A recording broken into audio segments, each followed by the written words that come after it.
Hi guys and welcome to the review. Today we're looking back at WCW nWo Bash at the Beach.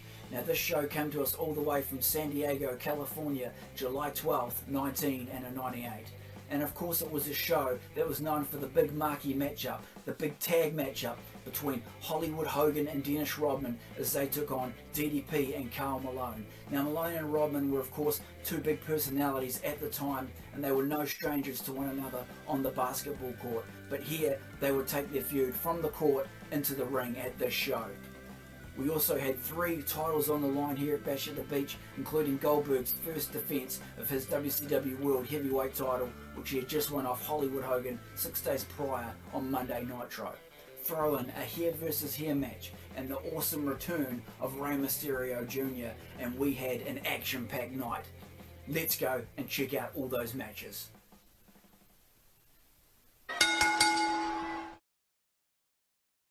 So first up at Bash at the Beach 1998, we had a grudge match between former Flock member Saturn. He was taking on Raven, who came out with Riggs and Lodi.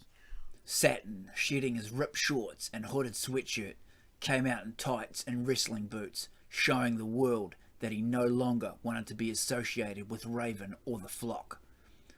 Saturn started this match aggressively, throwing Raven into the safety rail on the outside and choking him with Raven's own flannel shirt. A Russian leg sweep by Raven on the outside turned the tide and sent Saturn slamming into the safety rail, but he was able to break out of a Raven sleeper with a hard jawbreaker to the Flock leader. Saturn then turned up the heat, firing off several kicks to Raven as he stood helpless in the corner of the ring. Adding more punishment, Saturn, using Raven's rules to his advantage, snagged a metal chair and hit his former friend and ally right in the face with it. Then followed up with a springboard into a leg drop off the top rope. Unfortunately, the referee became the unsuspecting target for this devastating kick and was knocked out cold. Setting up a second table next to the first one Raven had set up earlier on the outside of the ring, Saturn threw Raven onto the table, then stacked the second table on top of the first, sandwiching a helpless Raven between. As Saturn went up top to finish off his opponent, Konnan suddenly appeared and pulled Raven to safety as Saturn crashed through both tables in a devastating move. Konnan, however, was no friend of Raven's as he rolled the manhandled Flock leader into the ring, delivered a flatliner onto the steel chair and ran off. As Riggs rolled a battered Saturn into the ring, it looked like a battlefield with no winner. Finally, Saturn was on his feet and Riggs was on Saturn's back, going down to the Death Valley driver. Just as Saturn turned away from Riggs, Raven was there to deliver the even flow DDT and get the pin. Winner here, Raven by pinfall.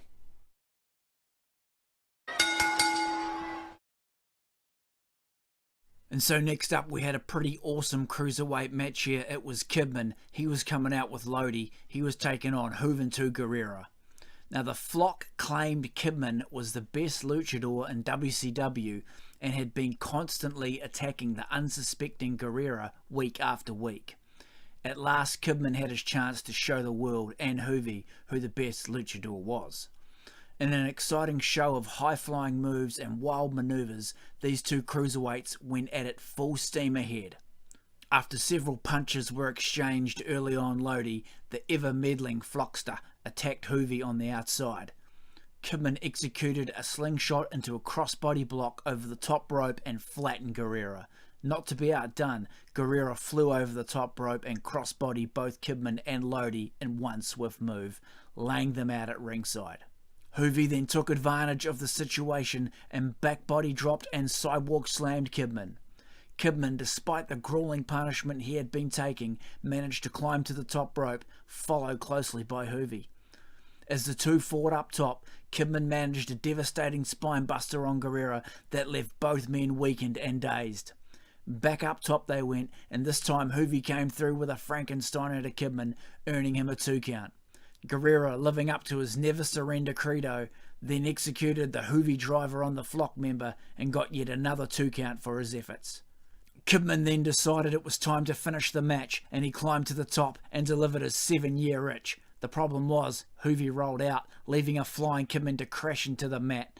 Guerrero then climbed the ropes, delivered a perfect 450 splash, and pinned Kidman for the win. A fast-paced matchup here, with both men giving it their all.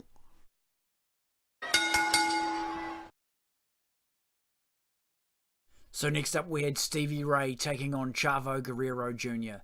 Now Chavo had signed this match with Stevie Ray before challenging his uncle Eddy in the hair vs hair match, which was to come after this one, so he had to wrestle both matches in succession.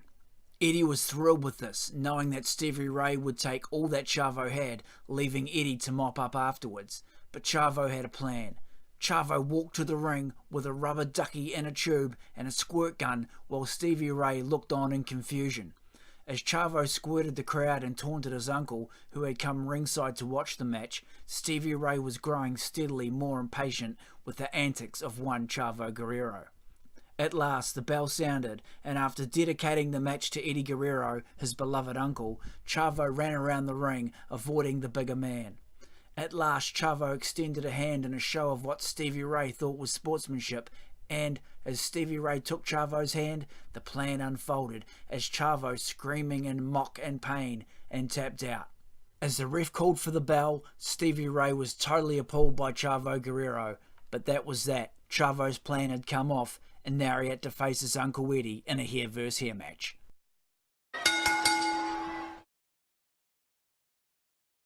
And so next up it was Chavo taking on his Uncle Eddy in a hair vs hair match. Chavo fresh, of course, from submitting early to Stevie Ray in that match with that handshake.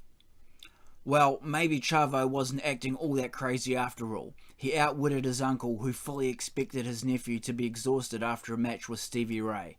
Instead, Chavo was all hyped up and ready for his match with Eddy. Sensing trouble, Eddy offered to call off the match and forget the whole thing, but Chavo would have none of that. He wanted to wrestle, and after taunting Eddy for several moments, Eddy went after Chavo and the fight was on. Chavo executed a new move, the butt bite, to his uncle, who ran out of the ring in horror. Back inside, Chavo fired off a back body drop and a few more butt bites as the brain commented, "Well, he just took a bite out of crime." Finally taking back the match, Eddy slammed Chavo, drop-kicked him in the back, then got his nephew in the gory special. Instead of submitting, Chavo weaseled out and managed a European uppercut on Eddy. The elder Guerrero was fed up and was looking to inflict real damage on his nephew, so he pulled back the mat covering the concrete floor and attempted to put Chavo out of his misery, but was stopped by Chavo and back suplexed onto the exposed concrete. Up top, an Eddy suplex winded and dazed both men. Chavo went to the top rope and executed Eddy's finisher, the frog splash. Eddy, the more experienced of the two, saw it coming and put his feet up just in time to catch Chavo in the gut and send him reeling onto the mat. Eddy snatched the scissors that were sitting on the ring apron and started cutting Chavo's hair, but the referee wrestled the scissors out of the elder Guerrero's hand and made it clear that a 3 count or a submission must be made before any hair got cut. Chavo then executed his finisher, the Tornado DDT, and went for the scissors. The referee stepped in again and managed to pull the scissors out of Chavo's hand before any of Eddy's hair was lost. Eddy, always thinking, managed to roll up Chavo in a small package while he was distracted by the referee, winning the hair match and gaining the privilege of shaving Chavo's head.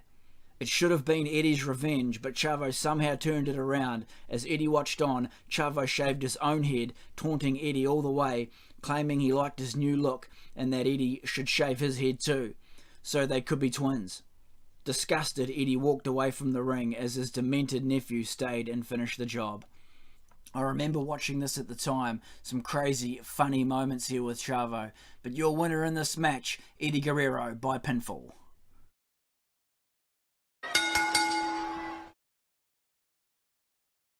So next up it was the Disco Inferno. He came out with Alex Wright. He was taking on the Wolfpack's Konnan, who came out with Kevin Nash and Lex Luger. Disco and Alex tried in this match. They really did. They shouted that they were Bowdy Bowdy and Rowdy Rowdy, but the crowd just groaned. They tried to show the world that they too could be cool like the Wolfpack, but it wasn't until the Wolfpack's music started that the crowd began cheering. Konnan then showed what a Bowdy Bowdy really was as the crowd chanted along with him. At last the match began and Konnan found himself outside of the ring with Disco hot on his heels. Luger, standing ringside, racked right, and Nash went after Disco, slamming him to the mat with a mighty powerbomb as the ref was distracted by the antics of Luger on the outside. Konnan slapped on the Tequila Sunrise and was declared the winner via submission, but Disco was out of commission long before the Sunrise was applied. Nash powerbombs just seem to have that effect on people, right? Your winner, Konnan, by submission.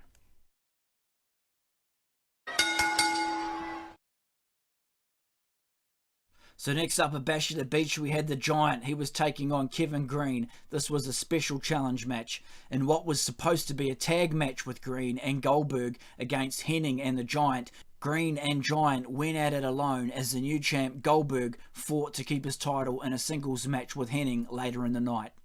It didn't matter to Greene, who had a special grudge against Giant following several sneak attacks during the previous weeks. Greene's quickness kept him from injury as he darted around the ring, dodging Giant's huge presence. However, it wasn't long before Giant had his hands on Greene, giving the football player a bear hug and a waistlock, then executing a giant elbow to the smaller man.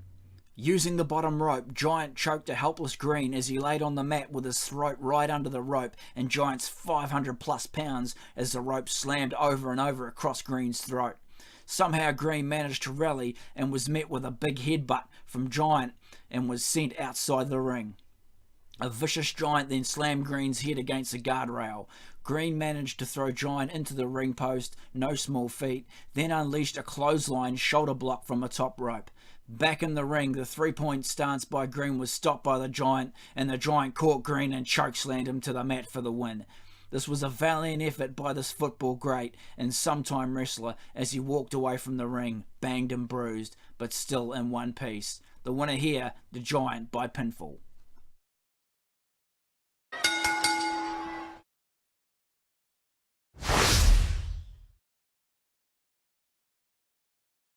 So next up, it was a cruiserweight title match. It was champion Chris Jericho taking on the surprise challenger Rey Mysterio Jr. Now, Jericho was scheduled to defend his title against Dean Malenko at Bash at the Beach on this night, but due to Malenko's suspension for manhandling Jericho against J.J. Dillon's ruling that neither man was to touch the other until the Bash, that match was called off. Jericho, thinking he had no opponent, strutted to the ring in a top hat and carrying a cane to entertain the millions of Jerichoholics everywhere. J.J. Dillon had other plans. He told Jericho he had found someone for him to wrestle, a local boy who had not wrestled in several months. Thinking the match would be a piece of cake against an inexperienced, rusty wrestler, Jericho quickly agreed and even insisted on a no disqualification match. Enter Rey Mysterio Jr., looking tanned, toned, and better than ever. As Jericho freaked out the ring, Mysterio came out to the cheers of his hometown fans. Mysterio didn't miss a beat as he drop-kicked and chopped Jericho. A leg drop to the back of the head dazed the paragon of virtue. Jericho honed right in on Mysterio's recently rehabbed knee and stomped on it with a viciousness that had the crowd groaning in fear of Rey's knee snapping. Mysterio, however, rallied and took the match through the beach set and up onto the lifeguard stand, where he executed a head scissors takedown on Jericho into the sand, then threw the sand in the champ's eyes, taking advantage of the no DQ stipulation.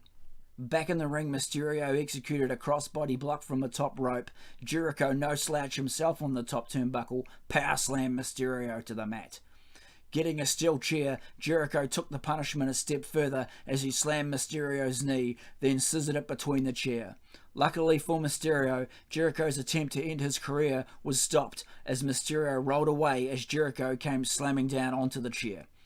Malenko walked down to ringside, staring at Jericho, who paid him no mind as he fought off the little powerhouse known as Mysterio.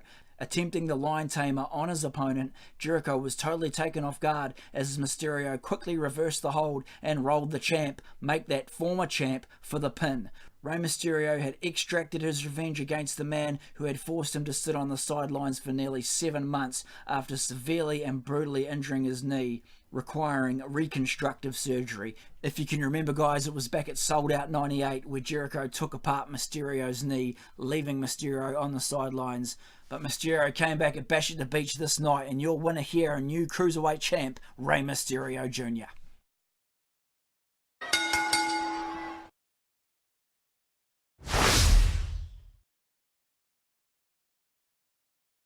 Okay, next up was the match for the World Television title. It was between challenger Bret the Hitman Hart. He was taking on the champ, Booker T.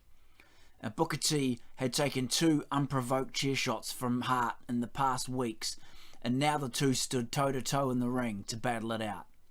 Booker T was at a decided disadvantage as he came to ringside wearing a knee brace, but started out strong, throwing Hart to the outside. Hart then took the upper hand by smacking Booker T's head against the safety rail and executing a face rake and a hard shoulder to the champ's face. Booker T gave it back to Hart with a sidewalk slam. Going back and forth, Hart then executed a painful backbreaker and a top rope flying elbow to Booker T, gaining a 2 count. A Hart Russian leg sweep got him another 2 count.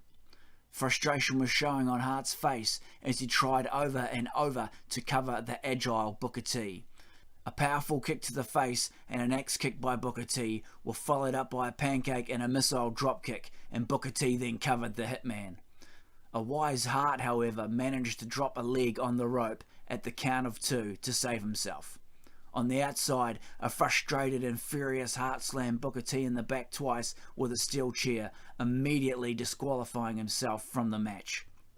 Despite the bell ringing, Hart continued on, smashing Booker T's injured knee over and over with a steel chair, and then went for his reverse figure 4 around the ring post, causing Booker T to howl in pain. Slowly, Stevie Ray made his way to the ring as the officials pulled Hart off Booker T and told the doctor that his brother needed no help.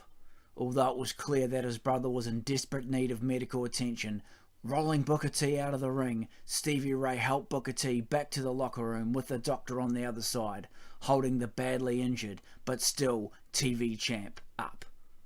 Winner here by disqualification, he holds on to his TV title, Booker T.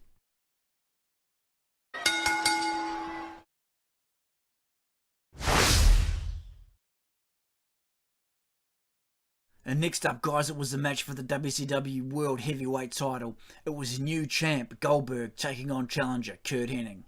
Goldberg, of course, coming off that huge win, defeating Hollywood Hogan for the World Heavyweight title the Monday prior on Nitro. Now, in the first of the 2 main events, Goldberg walked into this match 111-0. After 6 days as champ, he was about to put the world title on the line with a man who had been gunning for him long before he won the big strap. Hennig walked confidently to the ring, but was quickly flipped onto the mat by the champ. Conspicuous by his absence was Rick Rude, whose flight had mysteriously been cancelled and was forced to miss this momentous match. A scissor hold by Goldberg sent the challenger outside. Back inside, Goldberg slammed Hennig to the mat shoulder first. Hennig concentrated on Goldberg's knees and ankles, stomping on them over and over again. "If you can't stand up, you can't jackhammer me," was Hennig's thought. Hennig managed a Hennigplex on Goldberg and got a 2 count. This somehow lit a fire under Goldberg and he went for the dreaded spear, taking Hennig down in one fluid movement. The jackhammer followed, and Hennig became victim number 112 for Goldberg as he decimated Hennig in just a little under 4 minutes. Your winner here and still world champ, Goldberg.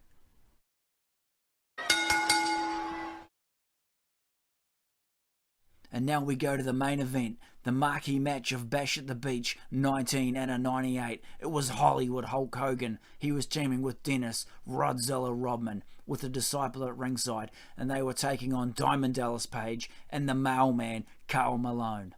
Now Hogan and DDP had bad blood between them. Rodzilla and the mailman had bad blood between them as well, and in the ring these 4 superstars stood staring each other down, deciding who would take on whom first.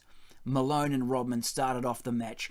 Ducking Malone, Rodman jumped through the ropes twice before finally locking up with his nemesis. Rodman managed a side headlock on Malone, then hopped out of the ring and allowed Hogan to step in. After trading poses, Malone and Hogan went at it as Malone executed a headlock and a scoop slam on the former World Heavyweight Champion. DDP and Rodman were up next, and defiant as ever, Rodman spat in Page's face. Undaunted, DDP spat right back, and Rodman managed an arm drag on DDP. A brawl ensued as Rodman and DDP went after each other with fire in their eyes. Leapfrogging DDP twice, the two ended up colliding and butting heads. As Hogan was locking up with Malone, Rodman, a perfect black and white nWoite, jumped in the ring and delivered a double axe handle to Malone from behind as Hogan distracted the referee. Hogan took advantage of the momentary weakness of Malone by choking the big man and scoop slamming him to the mat.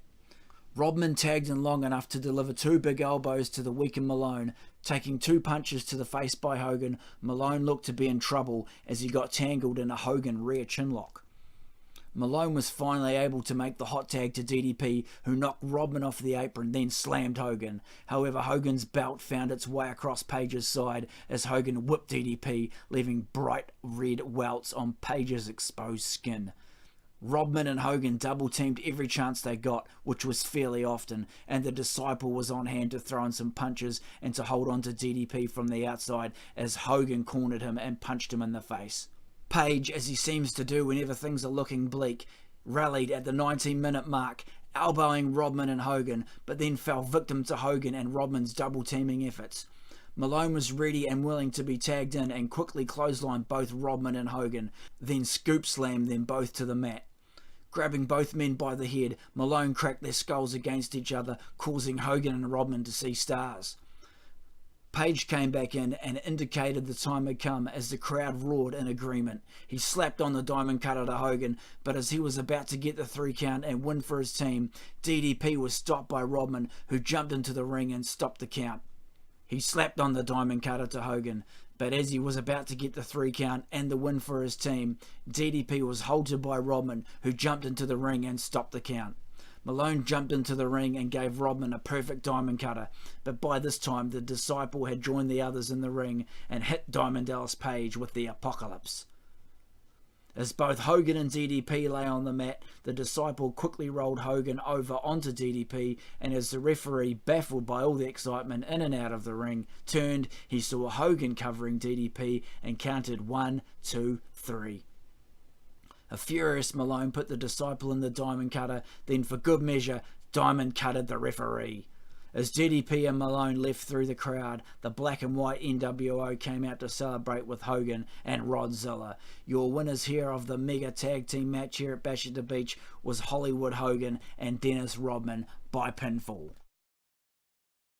So a really good night here at Bash at the Beach, a really good card, 10 matches in all. And some standout matches we'll be looking at in just a moment here. Good crowd reaction throughout the night, and also once again awesome commentary as always from Tony Schiavone, Mike Tenay and Bobby the Brain Heenan. And Heenan had some good lines of commentary this night. Just as one example, when he was talking about a duplex in the Eddy Guerrero versus Chavo Guerrero hair versus hair match, he was talking about a duplex and how it was 2 suplexes, and how Mike Tenay knew nothing because he didn't know that. Just one example of some of the great stuff Heenan came up with on this night, as he always did. Rest in peace, Bobby. So looking at some of those standout matches, definitely Kidman vs Hoovy. WCW obviously had an awesome cruiserweight division, and when guys like this stepped into the ring, you know you're always going to get a quality match. No exception here, great match. Eddy vs Chavo, the hair vs hair match. Some great wrestling and some great technical wrestling in this match, as always with these two. Chavo, very good in the ring, probably underrated. He could pull off some awesome moves in that ring. And of course Eddie Guerrero, a classic right there. Jericho vs Mysterio, this was a really cool match. It was a revenge match because Jericho had injured Mysterio earlier on in the year.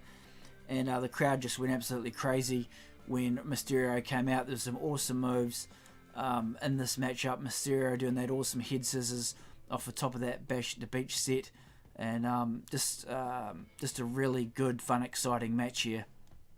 Goldberg and Hennig was cool. It was very short. It was over very quickly. Totally one-way traffic, and that Hennig just didn't get much in it all, and it was over in the blink of an eye. Goldberg's first defense, so it was good for what it was. And now the main event. This was a good match, I thought. It was solid. Malone and Rodman both did very well in the ring. Scoop slams, arm holds, etc. You know, they were executing the moves well. They'd obviously trained well. And it was a really good match to watch. It was quite a long match, but they had some really good stuff going on here, and definitely worth a watch. So I definitely recommend checking out Bash at the Beach on the WWE Network. Some really solid wrestling on the show. WCW was still strong at this point. Later down the road they started to produce stuff that was not quite as high quality, but throughout '98 they were still very strong, and this is a really good pay-per-view, as I say, with a lot of high quality wrestling in there. A good show. So be sure to check out some of my other looking back at WCW pay-per-view videos. I have a few of them on there, and definitely be sure to give this video a thumbs up. That'd be awesome. And thanks heaps guys for tuning in, and we will catch you next time.